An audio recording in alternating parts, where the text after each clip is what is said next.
The last thing I packed was my cat's food bowl. Everything else was already in storage or sold to strangers on Facebook Marketplace. My furniture, my books, the coffee table I'd spent 3 months saving up for. All of it. Gone. I sat on the floor of my empty apartment, the apartment I'd called home for 5 years, and I couldn't stop staring at that stupid metal bowl.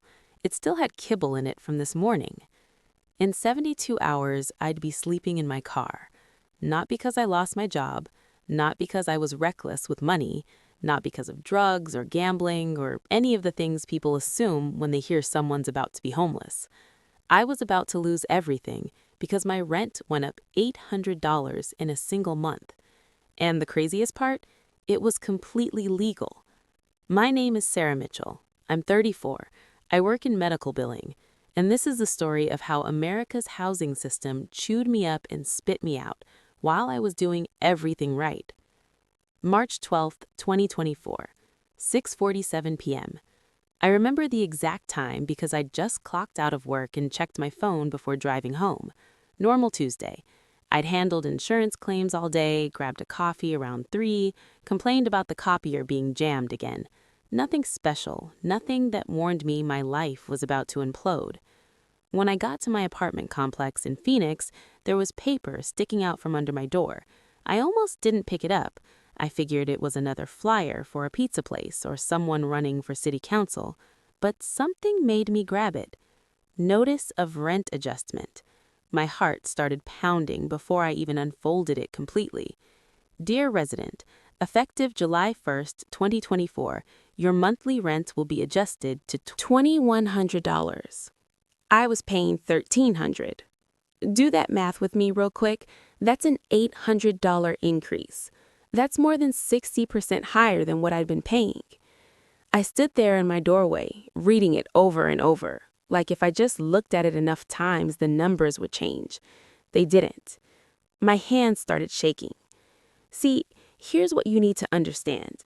I wasn't living large. I was living carefully, painfully carefully. I made $42,000 a year. After taxes, that's about $2,800 a month. With rent at $1,300, I had $1,500 left for literally everything else. Car insurance, gas, groceries, utilities, student loans, my phone bill, all of it had to fit in that $1,500. I wasn't going on vacations. I wasn't getting my nails done. I packed lunch every single day. I hadn't bought new clothes in 8 months. And I was still just barely making it work. Now they wanted me to pay $800 more?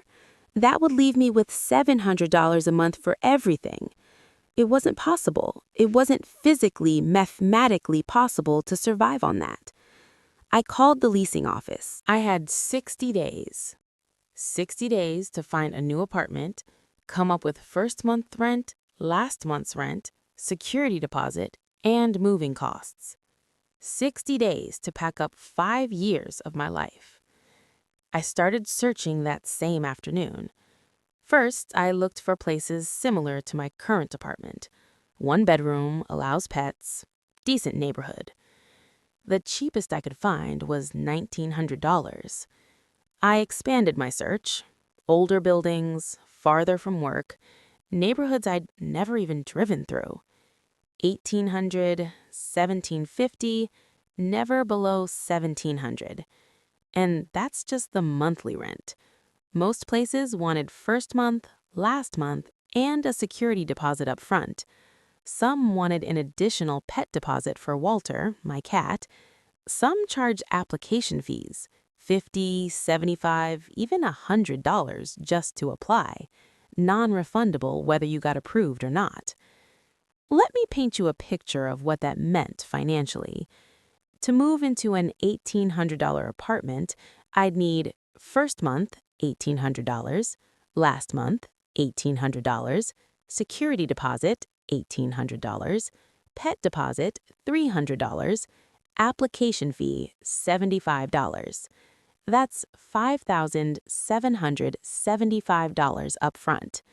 I had $4,000 in savings, money I'd scraped together over years. It wasn't enough.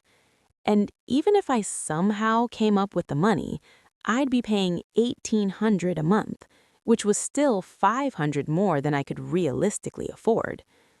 I looked at studios, $1,500 minimum, and most of them were in buildings that looked like they were one inspection away from being condemned. I looked at roommate situations. Found a woman named Jessica who had a room available in a 2-bedroom for $900 a month. Perfect, right? Wrong. The landlord requires everyone on the lease to make at least 3 times the total rent, she told me on the phone. The total rent was $2,000. 3 times that is $6,000 a month. I made less than $3,000. Also, no pets. I looked at Walter, sleeping on the back of my couch, and felt my chest tighten. Over the next 3 weeks, I viewed 11 apartments. 3 didn't allow pets. 4 were so far from my job that the gas cost would eat up any savings in rent. 2 were in neighborhoods I genuinely didn't feel safe walking to my car. 1 was actually decent, but when I applied, along with my $75 non-refundable fee, they told me 3 days later I'd been rejected. Someone else had a higher credit score. They kept the $75. By mid-April, I'd spent over $400 just applying to places, money I'd never get back, and I still had nowhere to go. I need to step back from my story for a minute and talk about what's really happening here. Because what happened to me isn't a personal failure, it's a systemic collapse. According to the National Low-Income Housing Coalition, there's not a single state in America where someone working full-time at minimum wage can afford a 2-bedroom apartment at fair market rent. Not one. But I wasn't making minimum wage. I had a skilled job that required certification. I'd done everything we're told to do. Get educated, get trained, get employed. And I still couldn't afford housing in the city where I worked. Here's another number. In Phoenix specifically, between 2019 and 2024, median rent increased by 43%. Wages in that same period increased by 14%. The math doesn't work. It can't work. But somehow we treat this like it's normal, like it's just how things are. More than half of American renters are now considered cost-burdened, meaning they spend more than 30% of their income on housing. Nearly a quarter spend more than 50%. 50% of your income just to have a roof over your head. And there's this gap in the system that nobody talks about. All the emergency assistance programs, all the resources people mention when they hear you're struggling, they're designed for people who are already in crisis, already evicted, already homeless. If you're headed toward that cliff but haven't gone over it yet, there's almost nothing. I called 211, the Community Resources Helpline. I researched emergency rental assistance. I looked into nonprofit programs. Most had months-long wait lists. Most required you to already be facing eviction. Some had income requirements that I exceeded. I made too much to qualify for help, but not enough to actually survive. I was falling through a crack in the system, and there was nothing to catch me. By early May, I'd stopped sleeping more than 3 or 4 hours a night. I'd wake up at 2 in the morning, heart pounding, mind racing, thinking about where I'd park my car to sleep, whether I could keep Walter or if I'd have to surrender him to a shelter, how I'd shower before work, where I'd keep my work clothes so they wouldn't get wrinkled, the practical logistics of becoming homeless when you still have a full-time job. I started making mistakes at work, small ones at first, transposing numbers and billing codes, forgetting to follow up on claims, then bigger ones. I missed a meeting. I snapped at a coworker who didn't deserve it. My supervisor pulled me into her office. "Sarah, what's going on? This isn't like you." I opened my mouth to tell her everything. The words were right there. But what came out was, "I'm fine, just dealing with some personal stuff. I'll do better." She looked at me like she knew I was lying but didn't know how to push.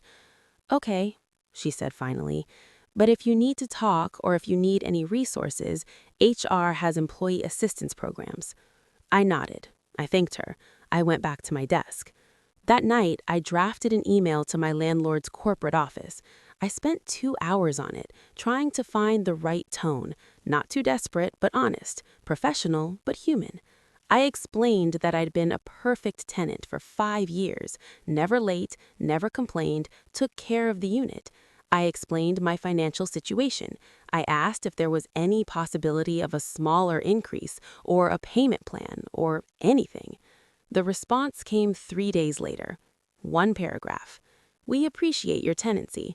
Unfortunately, the rate adjustment is necessary to maintain the property and align with market conditions. If you choose not to renew, please submit notice to vacate 60 days prior to lease end. We'd be happy to provide a rental reference. Professional, polite, completely unmoved. I was a line item to them, a unit number. Not a person who'd lived there for 5 years, not someone whose life was falling apart, just a number that needed to be optimized. In late May, I started selling my things, not because I wanted to, because I needed money for storage, for gas, for the uncertain future ahead. I posted my TV on Facebook Marketplace, sold it for $120 to a college kid who showed up in a pickup truck. My bookshelf, $40. A vintage record player I'd found at an estate sale 3 years ago and loved, $75.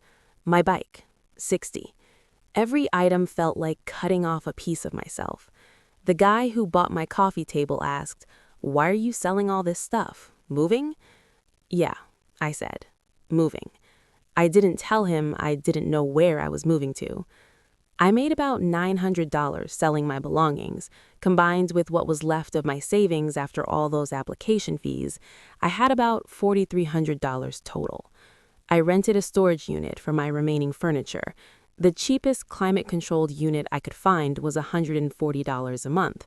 Even my possessions had rent. I started packing. I bought boxes from U-Haul and started sorting my life into categories. Keep with me, storage, donate. Walter watched from various perches, his tail twitching nervously. Cats know when something's wrong. My friend Maya called me one evening. We hadn't talked in a few weeks. I'd been avoiding everyone, too ashamed to admit what was happening. "Hey, stranger," she said. "You've been MIA. Everything okay?" And I broke. I told her everything. The rent increase, the failed apartment search, the fact that in less than a month I'd have nowhere to live. There was silence on the other end. Then, "Sarah, why didn't you tell me?" "What were you going to do? You can't fix this." "I can't fix the system, but I can give you a place to stay. I have a spare bedroom. You and Walter can stay there while you figure things out." I started crying. "Maya, I can't ask you to." "You're not asking, I'm offering. Pack your stuff and come here." It was the first real lifeline anyone had thrown me. But I knew it was temporary.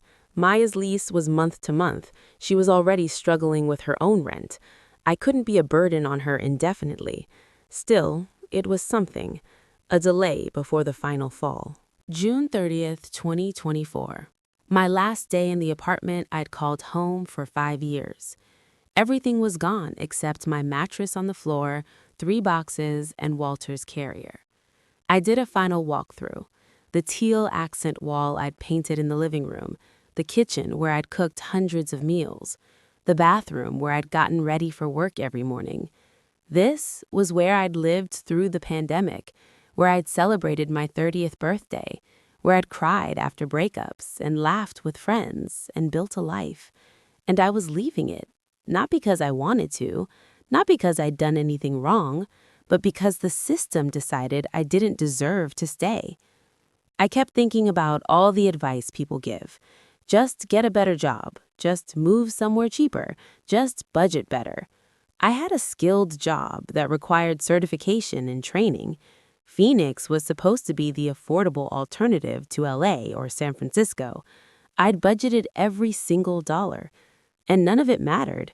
Because when wages don't keep up with housing costs, when corporations treat homes as investment vehicles, when there are no protections for tenants, individual responsibility isn't enough. You can do everything right and still lose. I handed my keys to the leasing office at 4:47 p.m. Jennifer, the same woman I'd spoken to on the phone back in March, smiled professionally. "We'll process your deposit refund within 30 days, she said. I nodded. Didn't trust myself to speak. I walked to my car. Walter was already in his carrier in the back seat. The rest of my life was in boxes in the trunk and passenger seat. I sat in the driver's seat and looked up at my apartment one last time. Then I drove to Maya's place. I'm still at Maya's. It's been 4 months. I pay her $500 a month for rent and utilities.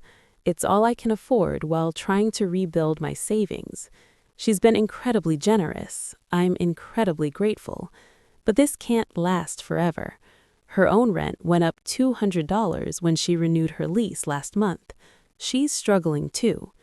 I'm still looking for apartments. The market hasn't improved. If anything, it's worse. The average one-bedroom in Phoenix is now $2,200. For a city that was supposed to be affordable, that's more than San Diego, more than Portland. I've started attending tenant advocacy meetings. I've connected with organizations fighting for rent control, for tenant protections, for housing as a human right instead of a commodity. I've learned that what happened to me is part of a pattern. Corporate landlords and investment firms have purchased over 30% of single-family rentals in Phoenix. They use algorithmic pricing to maximize profits, with no consideration for the human cost. I've also learned that I'm one of the lucky ones. I have a friend who took me in. I have a car. I have a job, even if it doesn't pay enough to afford housing. There are people who have none of that. People who ended up in shelters. People sleeping in their cars in parking lots. People making impossible choices between rent and medication, between housing and food. The thing that keeps me up at night is this. If this happened to me, someone with education, with a job, with savings, someone who did everything right, then who is safe? Who's safe when the entire system is designed to extract maximum profit from a basic human need? The rent increase notice is still in my car. I don't know why I kept it. Maybe as evidence, maybe as a reminder. Sometimes I take it out and look at it, that single piece of paper that changed everything. Adjusted to reflect current market conditions. That phrase still makes me angry. Because market conditions is just another way of saying we can charge this much because we can. It's capitalism without conscience. It's treating shelter, a fundamental human need, like it's a luxury item. We live in the wealthiest country in human history, and we've decided that it's acceptable for working people to be priced out of housing. We've decided that it's normal for families to spend 60–70% of their income on rent. We've decided that homelessness is just a personal failing instead of a policy choice. I'm sharing this story because someone needs to say it. This system is broken. It's not broken because people aren't working hard enough. It's broken by design. It's broken because we've prioritized property as investment over people having homes. Since I started sharing my story online, hundreds of people have reached out. Teachers who can't afford to live in the districts where they teach, nurses commuting 2 hours each way because they can't afford rent near the hospital, veterans living in their cars despite having jobs. This isn't a personal problem. It's a national crisis. And the only way we fix it is by demanding change. We need rent stabilization. We need tenant protections. We need to treat housing speculation like the predatory practice it is. We need to build more affordable housing. We need wages that reflect actual cost of living. Most of all, we need to stop blaming people who are struggling and start fixing the system that's failing them. My name is Sarah Mitchell. I did everything I was supposed to do, and I lost everything anyway. If that doesn't make you angry, you're not paying attention. Don't let this be normal.